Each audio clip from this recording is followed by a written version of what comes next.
America's fallen troops are remembered in San Diego today. Hi, I'm Dwayne Brown. Tonight on KPBS Evening Edition, we'll show you the memorials at Fort Rosecrans National Cemetery and at Arlington. I'm Alison St. John, in for Peggy Pico. Tonight, we'll also show you how the fallen are being honored at a special memorial along the downtown waterfront. Also tonight, a look at a high school project aimed at making some changes to the streets of City Heights. And who will take the lead in exploring the final frontier? We'll hear ideas from scientists, entrepreneurs, science fiction writers, even an Apollo astronaut. KPBS Evening Edition starts now.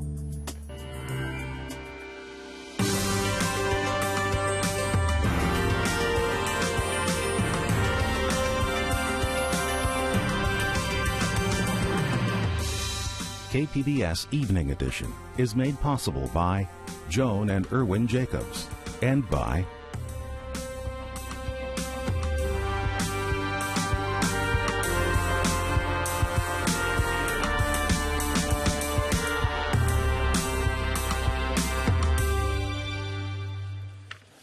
Hi, good evening. Thanks for joining us. Hundreds of people flocked to Fort Rosecrans in Point Loma to remember our nation's fallen service members. San Diego is home to the country's largest active duty military population, and many men, women, and children showed up to pay their respects this Memorial Day. It's our flag. It's our country. It's our land. With our heroes, we shall always stand as they deploy in faraway lands to destroy every terrorist band. Freedom isn't free. This American tradition began over 100 years ago. It was originally called Decoration Day to remember those who fought and died during the Civil War on our own soil. It was later named Memorial Day and became a national holiday to honor the troops who laid down their lives in other wars. The keynote speaker, Rear Admiral Dixon Smith, took time to remember the past and present as naval commander for the Southwest region. We have heard that our World War II veterans were the greatest generation. I also believe that the men and women who voluntarily chose to serve our country now are another greatest generation. San Diego has the largest active duty military population in the country, more than 100,000 and growing. The commander urged everyone to think of Memorial Day every day and do something to help wounded warriors and their families who have sacrificed so much for our nation's freedom. Mayor Bob Filner repeated his goal of ending homelessness among vets in the city by 2015. He told the crowd we must do something to lower the 37% unemployment rate for veterans. A ceremony was also held today at the Mount Soledad Veterans Memorial in La Jolla. It included the unveiling of plaques honoring 2 former Navy SEALs killed last year during an attack on the U.S. Embassy in Benghazi, Libya. Freeze it! Freeze it!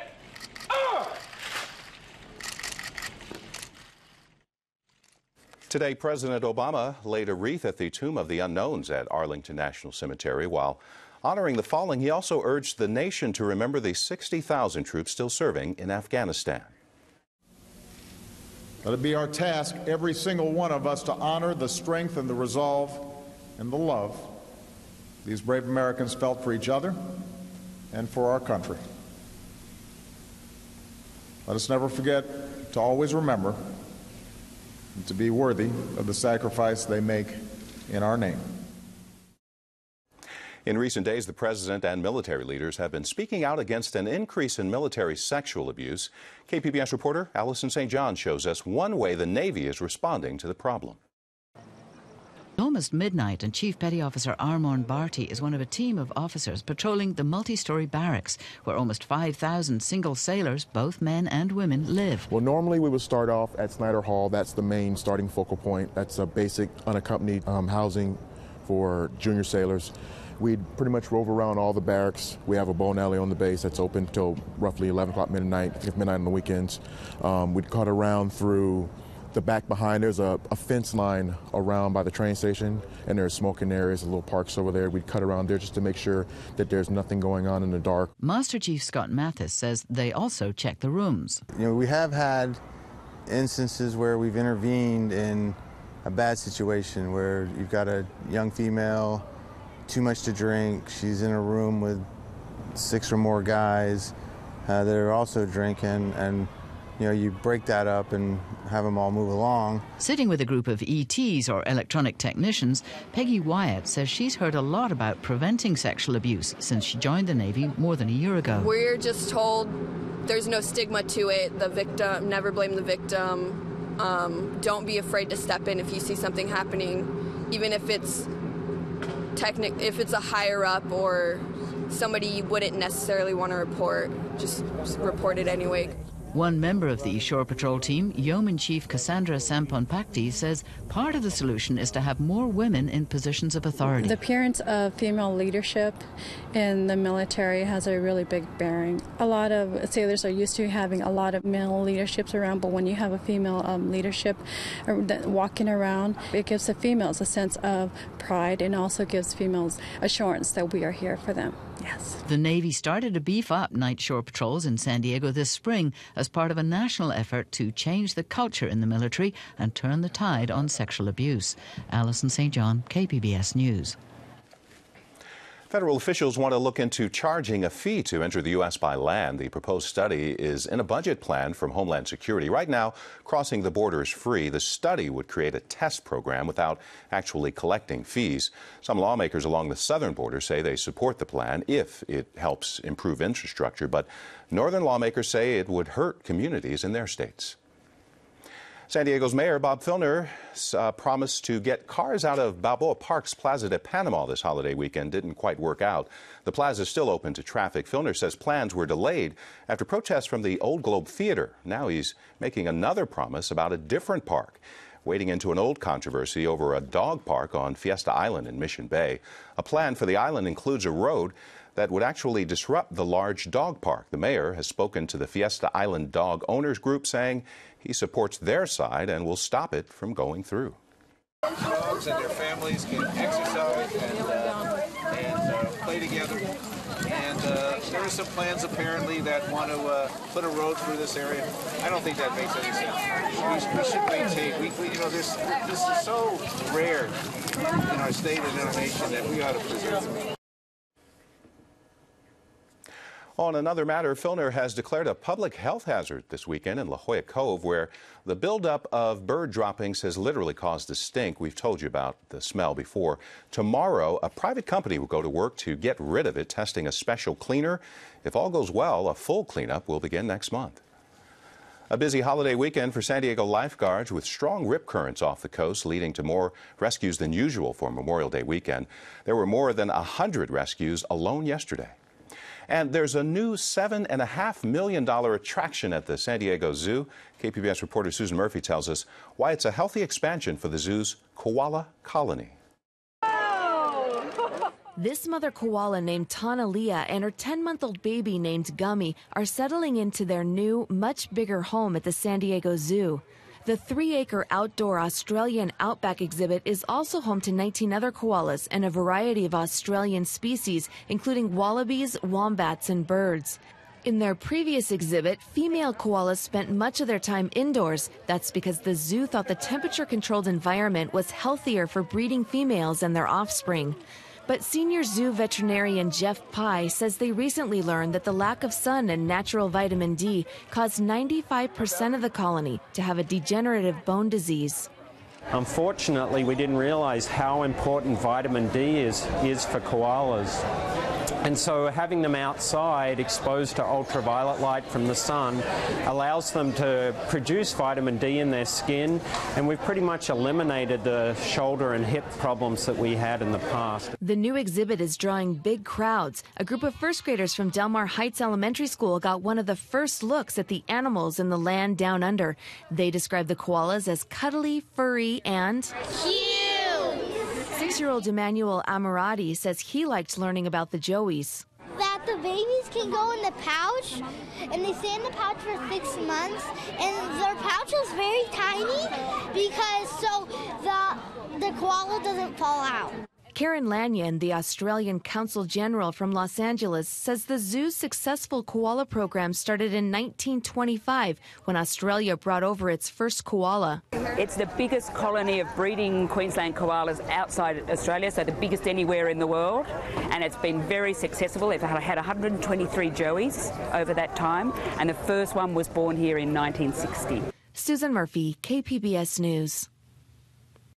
I'm Jeffrey Brown. On the next NewsHour, a program to fly thousands of aging veterans to Washington to visit monuments honoring their service. That's Monday, Memorial Day, on the PBS NewsHour. About 2 weeks ago, actress Angelina Jolie got praise and criticism for having a double mastectomy to avoid breast cancer. Now, her aunt on her mother's side has died of the disease in Escondido. 61-year-old Debbie Martin carried the same gene as Jolie's mother, who died of cancer in 2007. Jolie had the surgery after tests found she also carried the gene. Earlier, we showed you the Memorial Day service at Fort Rosecrans. Now, Allison St. John tells us about another way one veterans group is honoring the fallen. Memorial Day is a time to pause and reflect on the courage and service of those who have died fighting. One place to go and pay your respects is the Arlington West Memorial, put up by Veterans for Peace near the USS Midway Museum on San Diego Bay. It's a moving memorial that allows many people to drop deeper into their grief for those who were lost and their gratitude for their courage. Joining me is Dave Pattison of San Diego Veterans for Peace. Thanks for joining us, Dave. Thanks for having me. Tell us a bit about how your Arlington West Memorial has changed since you first started putting it up. Well, in 2003, we started with crosses and eventually grew into about 2,000 cross display with candles and flags. And we had little inverted red beer cups with the bottom cut off, so we had red candles at night, and it was quite an elaborate display. That was up in the Oceanside Beach rather than down by the USS Midway, right? We went to several places with that display, and at one point we were doing it monthly. And it was quite, the idea was to show people what the cost of war was. And the numbers went up exponentially, right? They did, they did. At one point in Oceanside, I remember being on the beach in the summer with all our big elaborate display, and 3 or 4 kids rode in on their bicycles and jumped off and ran through the crosses, and at that time we had the names of the people on them. And when they came out, one kid ran up to me and said, "Hey, mister, we found our uncle and our cousin in there." And then they rode off. So the impact of war was very much felt by the people of Oceanside. Now it's down by the USS Midway, and you've restricted it to people who've died from Southern California, right? How many headstones do you have now? We have 280, and they're interspersed with black headstones, which are at some ratio equal to the number of suicides of the people that have been unable to deal with the conflict they've been in. So now on your website, the Veterans for Peace website, it says that sometimes your group occupies the no man's land between peace activists and the military. Do you find that this memorial somehow brings those two groups together? Oh yes, indeed. It brings together the peace activists that maybe have been anti-war activists from the 60s, and then also military people which come down to participate in our displays and talk to us and actually talk to other people about somebody they know maybe that is out there. So do you ever get people who come who are critical of your message? I mean, this is a military town. There may be some people who come by and say, aren't you undermining our military forces? Rarely these days. Back in 2003, there were a few of those. More frequently, people would come down. They were thinking we were dishonoring the military people that had sacrificed. But, you know, as veterans, we would never do that. We want people to, we want to honor them, and at the same time, we want to show people what the real cost of war is. I noticed that the Pew Research Center for the People in the Press did some research and found that the number of people who feel like the United States actually did achieve its goals in Iraq and Afghanistan has fallen since 2011 from 56% to 46%. Have you sort of noticed a change in the way that people are relating to war, those who come past your memorial? Oh, yes. People that come down and talk to us about it, they're almost invariably shaking their head and walking away sorry that we had been involved. And do people who come to the memorial share stories with you much? Yeah, occasionally we'll get some interesting stories. Some people will bring us, you know, pictures of their loved ones and a little bit of literature about them. As a matter of fact, we had an Arlington West display here on the campus a number of years back, and people had gone by and written notes to people that had been lost. Some of them were very moving. And in the minute we have left, you have a new element to your memorial this time. You actually have a drone, or a representation of a drone there. Tell us about that. We have a 1/5 scale MQ-9 Reaper drone with a TV camera on it and a monitor, and when people come and look at it, they see themselves in the crosshair. We want them to see what it's like living in northern Waziristan these days, or Somalia or Yemen, where some highbrow studies have told us that we are terrorizing those people. And we also try to draw the people into conversations about the whole thing, about the number of civilian casualties that have happened in Iraq and Afghanistan as well, which are numbered in the tens of thousands. Certainly a very thought-provoking memorial. Thank you so much for coming in and telling us about it. Thank you very much. That's Dave Patterson of Veterans for Peace, the San Diego chapter. So what if you could tell city planners exactly what you like to see fixed on the streets you walk and drive on every day? A project in City Heights is already doing that. KPBS education reporter Kyla Calvert takes us to a classroom where students are building maps to help reshape their neighborhood. We'll join all of them together so we have all the data in one big map. Brian Voltner is leading his students through a few of the steps it'll take to turn hundreds of student surveys into a single map. We're really going to be able to see what routes are used the most. And that's going to be good evidence for how and where they can allocate funds for repairing stuff. This is Voltner's 4th year of teaching a class on Geographic Information Systems, or GIS. It's one of the electives that's part of Hoover High School's Information Technology Academy. We wanted to get a new career path opportunity for the students, and we had been hearing that GIS was a growing field. Joe Punsalon is already part of that growing field. Businesses can use it to find out where's the best place to fit their business. GIS can do that for you. Spatial analysis, modeling, transportation modeling, environmental modeling. It really takes large data sets and compiles it to something that anybody can understand. And thankfully our saviors over here, if we get stuck somewhere. Punsalon is at Hoover helping students work through problems, but he isn't a volunteer. The student maps are part of a project called City Heights Urban Greening that his firm, KTUNA, is working on for the city of San Diego. What we're doing is improving the major corridors in City Heights in terms of stormwater treatment, bicycle and pedestrian facilities to essentially get more people walking and biking within City Heights. All those student surveys will help his firm compare the streets students use to walk and bike to school to those that get the most car traffic. Work like this is what brought senior Esmeralda Ibarra back to the GIS class for a 2nd year. I like the projects we work on because we do not just projects that a teacher makes up, but they're actual projects that help the community. Voltner started looking for community groups the class could complete projects for a couple years ago. Well, I always wanted to get students out of class and doing something that's authentic and getting them some real-world experience. But even more so than that, I wanted projects that would start to give them a sense of empowerment and help them begin developing their voice. Ibarra is one of the students who has taken that opportunity to speak up seriously. Last year I worked on 2 projects. One of them was with Casas Saludables. It was to advocate for people with housing issues. And then I also worked on another one where I presented to City Council, and that was to amend some laws for housing chickens, goats, and bees. Voltner has the students treat their community partners like clients. Along the way, we have check-ins with the client, and that's a way of assessment to make sure that the students are, first of all, meeting their needs, but along the way they're also learning the content of the course. And Punsalon says they couldn't get better hands-on experience if they were working alongside GIS professionals. This data entry is what we do almost every day. So it's the beginning steps of the data process, data collection phase of almost any project. For senior Jimmy Rodriguez, showing off their final products that can help improve his community is the best part of the class. I just like it because I'm able to use my public speaking skills more, and I like to be a leader at times. And through this class I've learned, like, when I can't be a leader, I can lead from behind as well. Rodriguez wants to be an interior designer, not a GIS professional.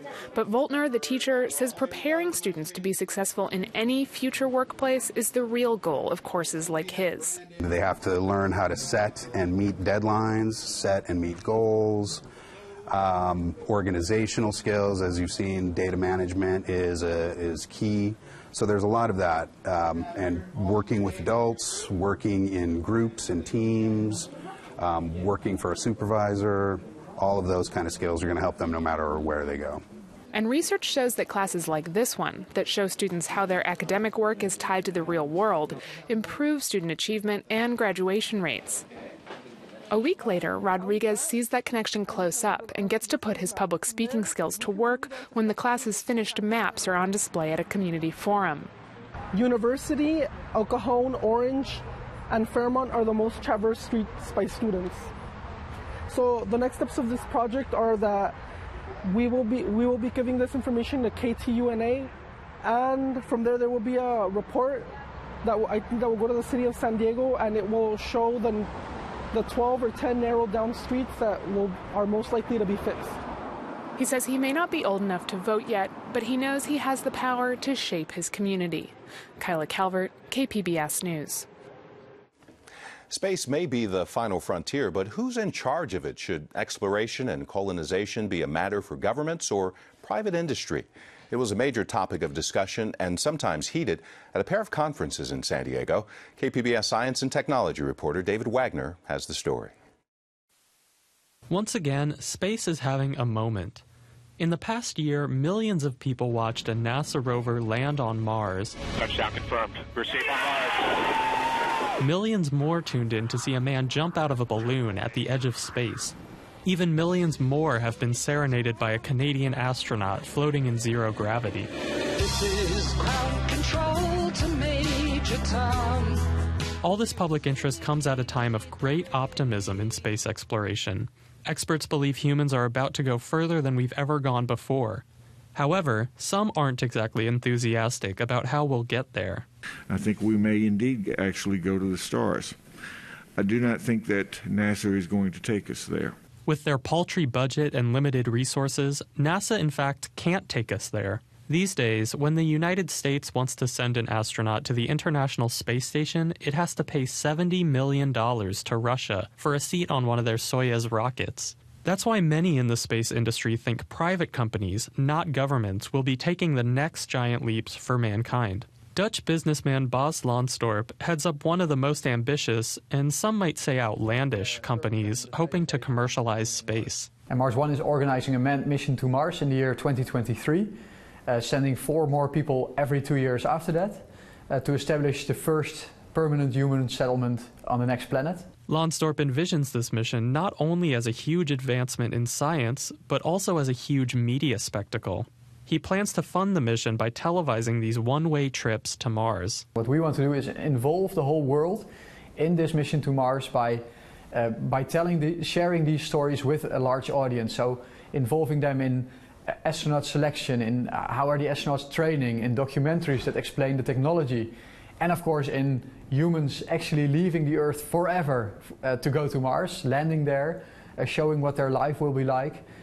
This will be the biggest and most exciting story that has ever been told. One person who isn't buying that story is Buzz Aldrin, the second man to ever set foot on the moon. Doing something flimsy just for a reality show or whatever is to be gained by saying to the world, look at how many people volunteered for my Mars One program. How am I going to get them there? Well, I don't know. I don't care. I just got all these people to volunteer. I think there are many aspects of that are irresponsible. In his retirement, Aldrin has criticized many decisions made at NASA, but he still believes government agencies should be the ones to set up colonies on Mars. The effort that it takes to go to Mars, just like the effort that it took to get to the moon, is a national commitment. Aldrin's opinions may be strong, but they're increasingly becoming minority opinions. Even NASA is betting on private companies at this point. They've awarded contracts to firms like SpaceX, founded by PayPal billionaire Elon Musk, hoping these companies will drive America's space program forward, even if they're doing it for a profit. Another company hoping to commercialize space is Planetary Resources. With the goal of mining asteroids for water and precious metals, CEO Chris Lewicki says they plan to literally extract wealth from space. When there's money on the line and there's money to be made, we as humans innovate and do amazing things to get at it. KPBS science and tech reporter David Wagner, he says privatizing space may be controversial, but it's encouraging news for adventurous tourists. Virgin Galactic is currently taking reservations for Space Ship 2, taking passengers into suborbital space for about 2 hours for a price of $200,000 a person. Coming back down to Earth for our forecast, June is still days away, but we may see some early morning June gloom along the coast and likewise for the inland valleys with temperatures in the 70s. A wind advisory is up for the mountains and desert right through Wednesday morning. Mountain temperatures in the mid to upper 70s, sunny upper 90s for the desert. You can find tonight's stories and download the KPBS app all on our website, kpbs.org/evening edition. Thanks for joining us. Have a great night.